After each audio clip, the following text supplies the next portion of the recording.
Hi guys, welcome back to the Library of Alexandria. And today guys, probably the video that you've been waiting for the most. I take that back, that's probably Hero of Ages review. But this is the top 10 books that I read in 2021.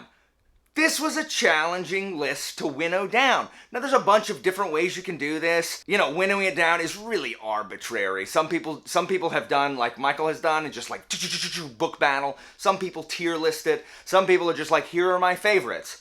I like to make things difficult and add rules and regulations, just like when I do challenge videos, and I always lose because I add these restrictions. So I have held myself to 10. And I have also added these other restrictions, which I don't really need to, but I do. So actually, these restrictions made it easier. I'm not including any novellas, and I'm only including one per author. So one book per author and no novellas, just because otherwise I would have to decide. And they're really kind of different. Like, I feel differently reading a novella than I read a novel. And plus, there were just so many Brian McClellan novellas to choose from. So, because of that, you're not going to see Ogres by ADRIAN Tchaikovsky on here, which was a fantastic novella review incoming, as well as Purple and Black, which there was no book this year that really struck me upon finishing it the same way that Purple and Black did. So they're not going to be on there. And how I decided, it was hard to decide this list, and some of the things are not really in the place that I thought they might have been. So as you know, I use star ratings, and I give a ton of 5 stars. I am the 5-star strumpet.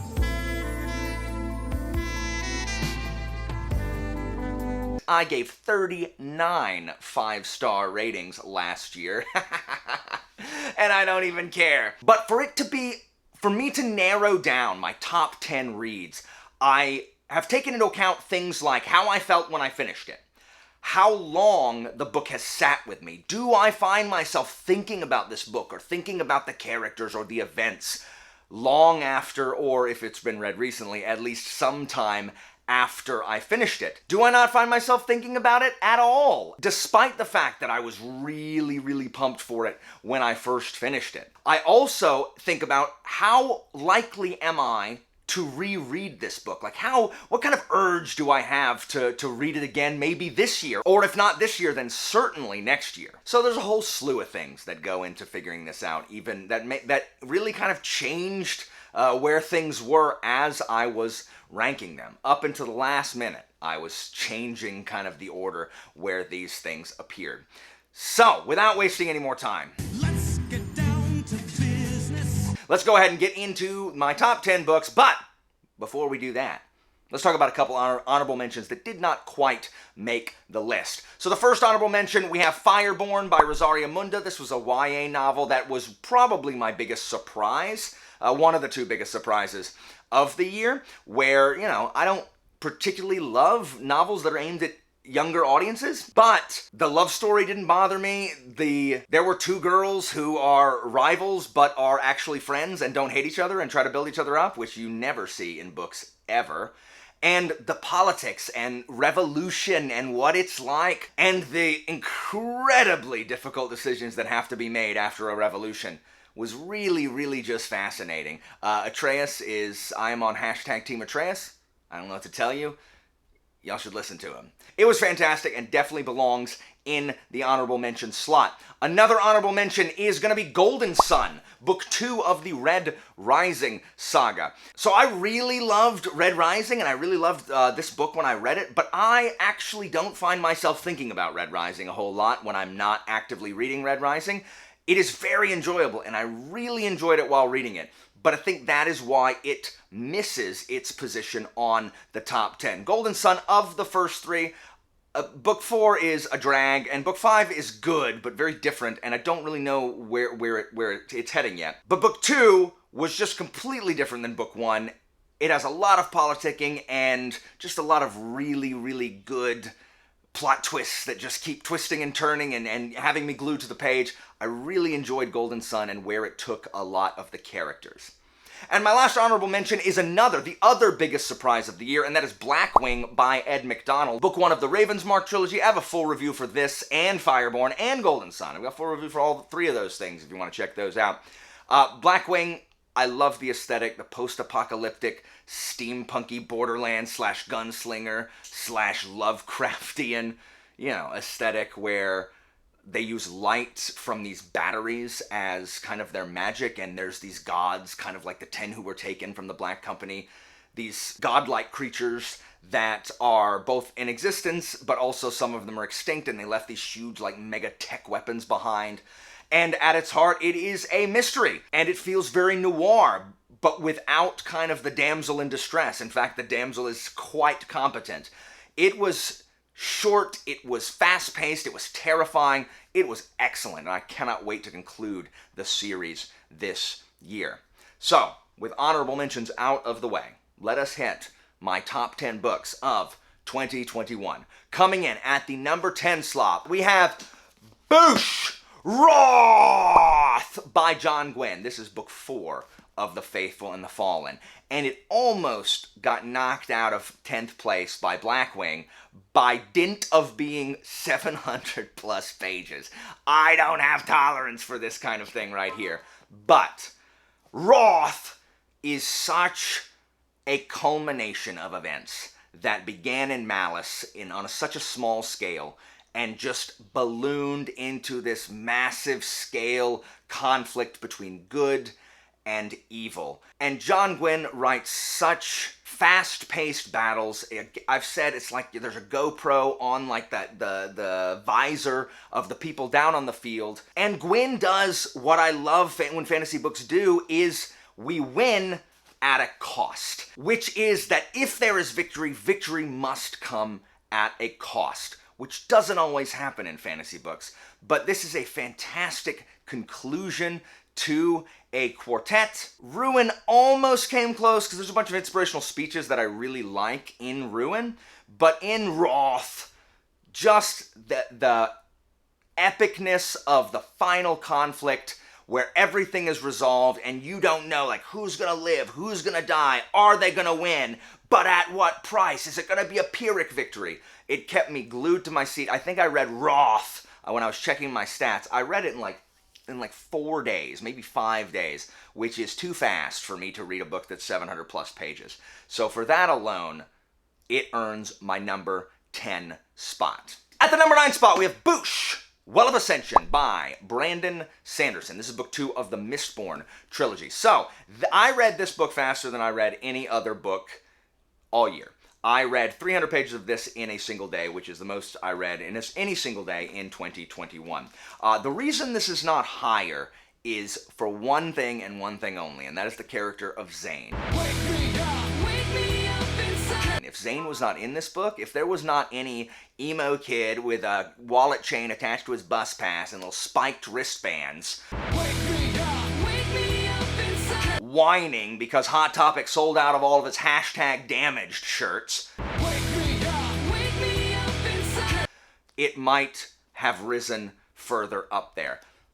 But this is my favorite of the trilogy, and it is because of all the political stuff that is going on. The main political question that it asks is the same thing that people ask the characters in it. How much virtue can a ruler afford?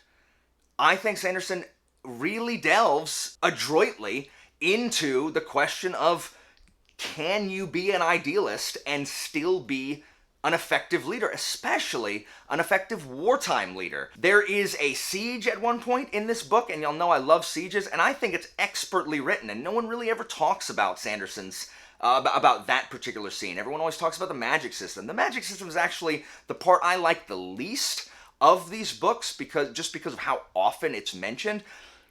But I think the mystery at the heart is amazing. I think all the clues that are laid for you to figure it out, and when I got to the end, even though I was looking for it, I was looking for the clues, still didn't get it. I think there's some fantastic character development. I can't talk too much about what this book is about beyond what I've done, because it is the second book, but I definitely think about this book relatively often when I'm thinking about the politics of governance. So I didn't realize this was a popular opinion. Before I had read it and had been talking about it, I had heard that this was everybody's least favorite one, but ever since I talked about how Hero of Ages is my least favorite, a bunch of people popping out saying this is their favorite also. So Apparently I'm not as alone as I thought. But this read very, very quickly. I love Sanderson, the way he writes, because it is very digestible, and it goes very quickly, and I never have to stop and read another bloody paragraph again. I never have to read it again to be like, what just happened? Because the prose is obfuscating the meaning, which can happen. So just read it incredibly quickly. He is so good at propelling the action forward that definitely belongs on my top 10. Next on the list, in the number 8 spot, we have Boosh, The Crippled God by Steven Erikson. This is book 10 and the conclusion of the Malazan Book of the Fallen. And the reason it's not higher, 2 reasons. 1, it's 1,200 bleeding pages. And 2, remember I talked about how likely am I to reread. Not likely. I am not likely to reread. Before I finished Malazan, finally, this past year, I had read the first 5 books thrice, up to book 7 twice, through book 7 twice, and then I read 8, 9, and 10. I got partway through 8 once, but so 8, 9, and 10 I read for the first time this year. I've reread Malazan enough. And they're too long. I do not have the time commitment to go rereading, so the reread quotient is way down. But this book is an exceptional payoff to what has been, going on for 10 books. It is to me the only one of the final 4 books, books 7 through 10, that actually justifies its ludicrous length. The last 300 pages of this book are a battle, and that is so freaking cool. And just so you know, there are blood tornadoes. There are blood tornadoes, guys.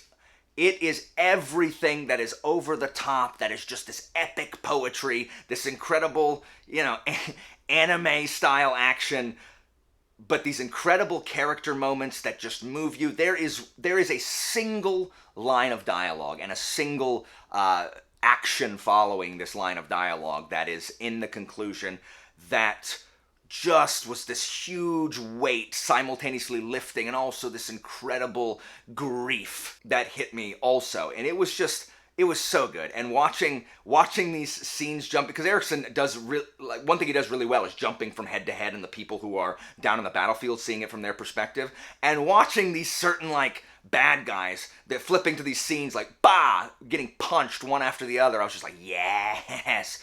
So it was an epic conclusion. Absolutely fantastic. Some of the payoffs, because we get a lot of payoffs in book 6 and some in book 7, which I don't really like all the payoffs in book 7.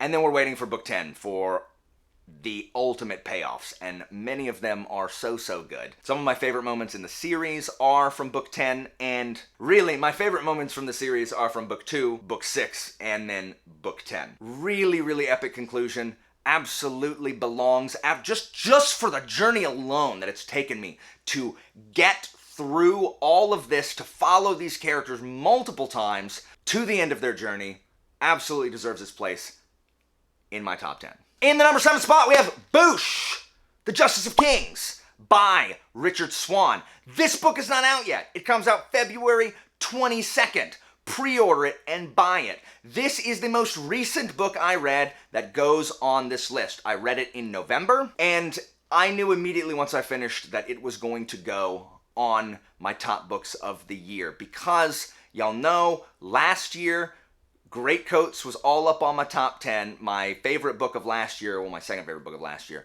was Tyrant's Throne, the concluding volume of the Greatcoats. And the conceit of this book is it combines a lot of things that I really like. I'm realizing that I really like the narrative that is being told from the future by someone who was there and is telling us about events. I really enjoy that setup. And that's what we have here. We have a 70-year-old woman named Helena who is talking about her time with this traveling magistrate named Conrad von Wald. And she, when she was 19, was his scribe. She was his secretary, essentially, learning how to be a magistrate. And it's kind of like a more grounded Greatcoats. The world feels very much like The Witcher, and it's very grim, and von Wald himself is just kind of a bygone relic of a previous age, but there is a lot of law and order in this. It asks questions about the fragility of authority, about absolute morality versus moral relativism. It's another one of these books that asks, how much virtue can you afford? And it was just excellent. It ticks so many boxes that I really like. Klaus read it and was like, I liked it, but not as much as you. And I'm like, Klaus, no one is going to like this book as much as I do, just because what it's about is the kind of stuff that I just enjoy so freaking much. There's a murder mystery at its heart. We see Von Volt try to bring the law to the outskirts of civilization. Very, very good. So good. If you haven't pre-ordered it, please get it. It is excellent. Definitely belongs on my list. And I will probably read this again once it comes out, probably toward the end of the year. In the number 6 slot, we have Boosh, The Fall of Babel by Josiah Bancroft. This is book 4 and the concluding volume of the Books of Babel. Fall of Babel is the conclusion of the Books of Babel, and while this book is not my favorite of the series, it's not, I still loved it for what it was. Did it go everywhere I thought it was going to go? No. Did it go to everywhere I wanted it to go? No. There is one particular scene where I'm like, no!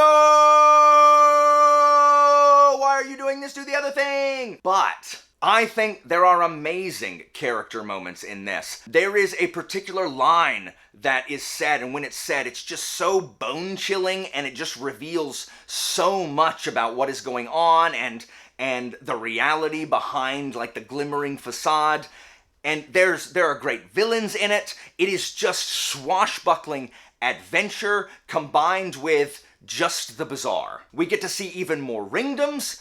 I can't really talk much more about it, but Bancroft, no matter what I thought about the actual events, I cannot deny that Bancroft is just such a brilliant writer. I love his prose. I love the musicality and classic feel of it, while dealing with these incredibly dark scenes and themes. It answered a whole bunch of questions while asking a whole bunch more. I enjoyed my time with Fall of Babel, absolutely. I was never bored. Everyone talks about, the first part's boring. I wasn't bored. My wife wasn't bored. Let me go ahead and list the other people that weren't bored. Klaus, Dr. Kate, Gregory, plenty of people. So, don't listen to the naysayers who know who they are. Fall of Babel's fantastic, absolutely deserves its place on my top 10. All right, here we are to the top 5 books that I read. In the number 5 slot, we have Boosh, Guns of the Dawn by ADRIAN Tchaikovsky. And this is a standalone and the first Tchaikovsky book that I read. So, missing out is Ogres, his novella, which is just exceptional. It's out in March. And Shadow of the Apt, all of which I've really liked, especially the first book, Empire in Black and Gold. But I can only pick one, and that is this one. I continue to describe this as Pride and Prejudice meets Richard Sharp meets Downton Abbey. It is almost a historical fiction. There is a little bit of magic, but it is certainly not the forefront. Tchaikovsky does a brilliant job describing the swamp, this war, prolonged conflict that has, guerrilla attacks in a swamp, and it is just hot and oppressive, and he really makes you feel that. And our main character, Emily Marshwick, is one of the best fantasy heroines, certainly, that I've read this year. She is a noble who is drafted into the war with their kingdom, who are the good guys, versus the next-door nation who have just killed their king and declared a republic.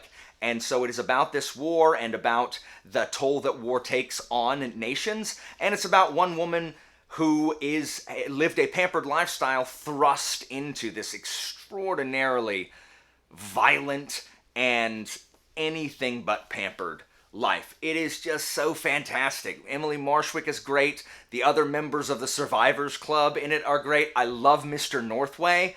Is he a bad guy? Is he a good guy? He's just this really slimy guy, and the interactions between him and Emily are some of the best in this book. Absolutely fantastic. If any of that sounds interesting, please read Guns of the Dawn. So, so good. Guys, even Leanna gave this 5 stars, and Leanna hates everything that I like, so that should be a ringing endorsement. Next on this list may come as a surprise that it's so low. At number 4, we have Boosh, Snuff, Book 8 of the City Watch Discworld novels by Terry Pratchett. So, Night Watch, if I could put Night Watch on here, it might actually, the Pratchett book, the Discworld book might be higher. But I've read Night Watch, and what I forgot to say at the beginning, that's the other thing I forgot to say, no rereads, no rereads. This is the only City Watch book that I had not read before. And it has to take a place, because this is the conclusion, really, of Vimes' story. I think it ends in a good place, but this is it is the darkest of the City Watch books, really by a long shot. It's kind of, if you've seen Hot Fuzz, the kind of dangerous underground of one of these idyllic British small towns, that's what it feels like. And again, we have this kind of a classist warfare of these nobles who just think that they think that the law doesn't apply to them because of how much money they have or because of who their parents are. And you'll know Vimes hates that crap. We get some great Sybil moments. Willykins the butler really shines in this. And of course, we see Vimes combating that beast that is within him that we've seen him fighting since Night Watch. I was pleasantly surprised. I thought I was going to be disappointed with this one. I know it's not a lot of people's favorites. It was bittersweet finishing the Watch series. Captain Vimes is one of my favorite characters in all of fantasy. And so having it be over sucks. But reading a new Discworld novel, new to me, the feeling is indescribable. And I love Commander Vimes. I love all of these characters. I love the way Pratchett writes. You can feel his rage when writing Vimes, when dealing with these people who just think that they're better than you. Absolutely fantastic. And that's got to say something about the three above this, that I put my Discworld novel, my Commander Vimes novel, at number 4. At the number 3 slot, and this is one that has profited from the fact that I keep thinking about this book, and that's The Folding Knife by K.J. Parker. When I read this, I gave this 4.5 stars because you can't, it's so hard to get behind someone as amoral as Basso. But it stuck with me for months. I still think about this. K.J. Parker is one of the, if not the best writer at writing intelligent characters, where we see on the page how brilliant they are. We're not just told.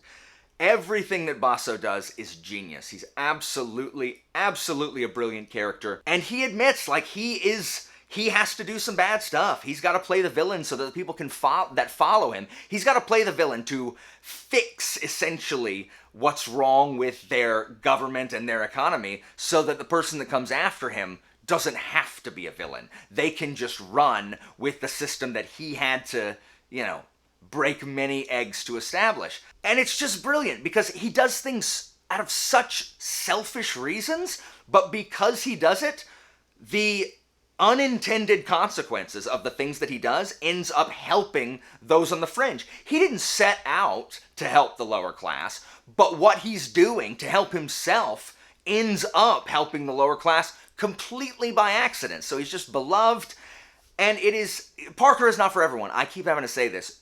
There's so much talk about what goes into running a political economy, how you stay and maintain and keep and maintain political power, what goes into running a bank. I think it's fascinating, but he definitely goes into it just really in depth, but it is so worth it. Basso is one of my new favorite characters. I sit here and I think about Basso all the time. In my my 2020 edition of favorite, my 2021 edition of favorite fantasy protagonists, Basso was honorable mention. No longer. Basso would definitely be on that list now, just because the longer I sit with it, the more I love Basso and what Parker has done. I love Parker's writing style, even though it's not for everyone. So Folding Knife is a book that I definitely want to reread now that I'm more acquainted. It was my first Parker novel. Now that I'm more acquainted with Parker's works, it is definitely a book that I want to revisit and just, see it now that I'm accustomed to the way that Parker writes, rather than being like, this guy writes weird. So Folding Knife, number 3 slot. What could the top 2 be? This is the biggest surprise of this list. Number 2. At the number 2 slot, we have Boosh, The Winter King by Bernard Cornwell. This is book 1 of the Warlord Chronicles. Guys, the fact that there is a historical fiction about King Arthur at the number 2 slot is shocking to me too. I cannot stop thinking about these books. While I'm currently listening to some audiobooks, just doing some rereads on audiobooks, it is taking all of my willpower when I finish one to not restart the Warlord Chronicles. This is how much I think about this book and how much I loved it. This is the best Arthur retelling, hands down. The Sword in the Stone Disney movie is a close second. What Cornwell has done, first of all, it's got that narrative device that I was telling you. The main character, Derval, he's this Christian monk, and he's an old man, and a noblewoman is coming to him, because she knows that he fought with Arthur, and so she wants him to write down Arthur's story, because she knows all the legends, and so he's telling the story of how he was friends with Arthur, and Arthur, we see that Arthur is this flawed individual who makes terrible decisions.